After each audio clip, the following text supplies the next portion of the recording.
Okay, magandang buhay mga sir. So just flexing kung gaano ka quality yung ating mga graphing accessories. Okay, ito po ay for shipping ngayon, papuntang papuntang Guam. So order to ng aking kaibigan si Boss Kelby. So matagal ko ng suki, kumpare ko na natin yan. So we have two kind of wax. Meron tayong ordinary wax at meron tayong special wax. Okay, so ang kagandahan ito talaga yung usual na gamit natin sa mga event. Ito naman, yung mga maganda rin naman, pero mas maganda talaga itong wax natin. And then, we have the paunan. Ito, ginawa ko lang para kay Kelby. Need, 9mm. Okay, ang laki nito, ang haba nito is 1 inches. Okay, and then, we have the sapin. Tingnan nyo po yung sapin, kung gaano kaganda yung sapin natin. Okay, kayas po yan, ng sapin. So, dot bang kulay. And then the condom, nakita niyo po yung condom para hindi mabuntis yung ating kapitbahay, lalo na itong para may protection tayo, yan. And then look at our ang ating bayna. Okay, so ganun kaganda ang ating bayna. And of course, tingnan niyo po kung gaano kaganda ang ating binibentang tali. Okay, 6 po yan ang isang pack niyan. So marami na yan sa mga overseas yan, purple and orange. And of course, look at our tape. Yan, nakikita niyo. Silky tape. Yan ha. Okay, and tingnan nyo naman kung gaano kaganda ang ating mga boots. Okay, colorful. At saka kagandahan dyan po, tayo lang meron yan yung ganitong cut. Okay, special cut yan para sa atin po.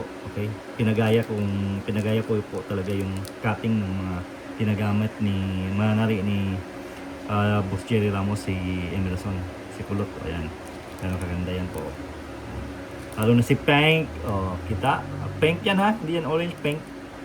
Okay, and then punta tayo dito sa ating leather tagisan. Okay, cowhead yan, leather tagisan, 5mm na fiber nilagay natin yan. Okay, and then of course ang ating sling bag. Okay, gano'ng kagandang ating sling bag.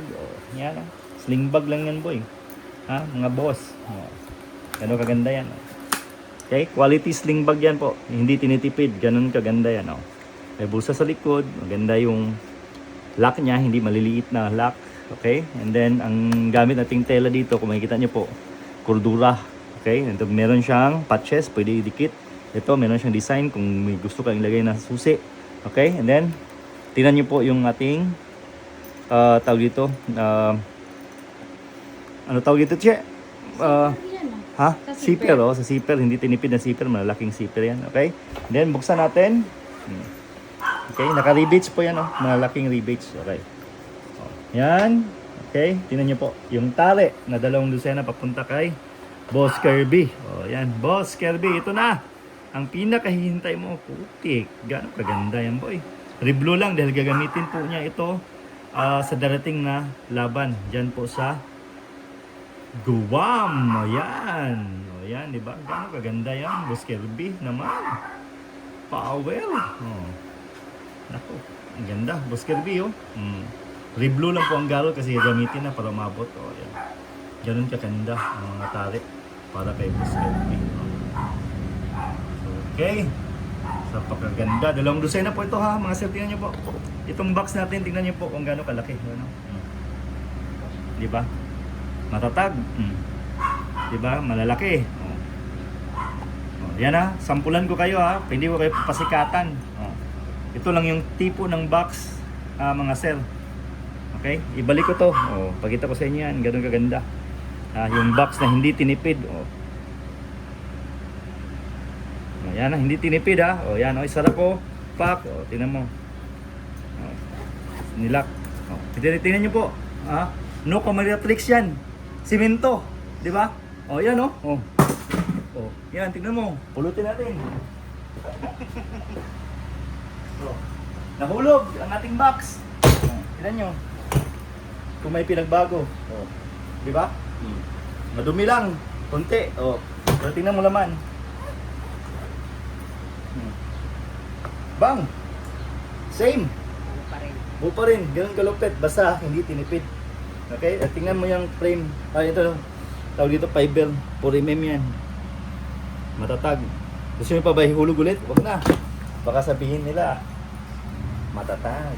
Okay, so, para kay Boss Kirby, Lahat ng mga accessories, tingnan nyo po ulit yung mga accessories natin. Pag sinabing quality accessories, ito na po yan. Okay, dito sa amin, what you see, what you get, yan po yun talaga yung ating mga papadala. Okay, so, Boss Kirby, okay? Boss Kirby, antayin nyo lang po to. Kukunin yung pare-renew to dito ngayon at papadala sa iyo bukas para magamit nyo sa Sabado. Okay, so this is Coach Wong, always reminding you po that sa tatag at tibay. Dito lang po yan sa atin. So this is Coach Wong, always reminding you po that good will wins always. Bye-bye.